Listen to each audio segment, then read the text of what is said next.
Iran और Israel के बीच जंग खत्म हो चुकी है, लेकिन तनाव अब भी बना हुआ है। एक तरफ अमेरिका के राष्ट्रपति डोनाल्ड ट्रंप इस तनाव को कम करने की कोशिश कर रहे हैं, ईरान से बातचीत फिर से शुरू करने की तैयारी में है, तो इजराइल की तरफ से कहा जा रहा है कि खामेनेई की जान लेने के उनके प्लान में कोई बदलाव नहीं आया है। तो ईरान की तरफ से साफ कह दिया गया है कि अमेरिका हो या इजराइल, जो भी ईरान की तरफ देखेगा उसे सबक सिखाया जाएगा। खामेनेई ने एक बार फिर से इजराइल और अमेरिका पर तीखा हमला बोला है। देखिए ये रिपोर्ट। ईरान और इजराइल के बीच 12 दिन की जंग में सीजफायर के बाद अब अमेरिका की तरफ से ईरान के साथ बातचीत की कोशिश तेज हो गई है।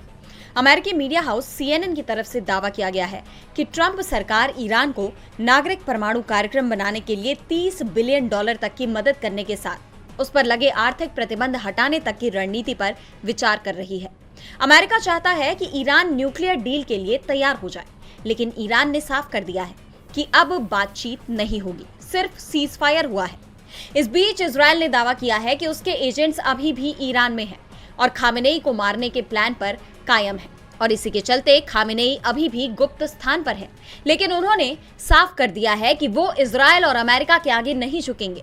उन्होंने इजराइल पर तीखा तंज कसते हुए कहा कि इजराइल को पता होना चाहिए कि इस्लामिक रिपब्लिक ऑफ ईरान पर किसी भी प्रकार का हमला उसे बहुत महंगा पड़ेगा। ईरानी कौम अजीम कौम है।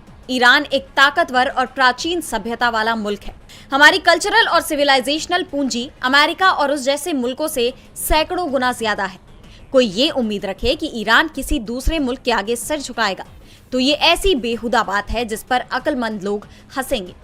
ईरान के 9 करोड़ अवाम ने एकजुटता के साथ डटकर आर्म्ड फोर्सेस के अमल की हिमायत की और इस मामले में उन्होंने अपनी अला ज़र्फी और नुमाया व्यक्तित्व का प्रदर्शन किया। उन्होंने साबित किया कि जरूरत के वक्त इस कौम की तरफ से एक ही आवाज सुनाई देगी।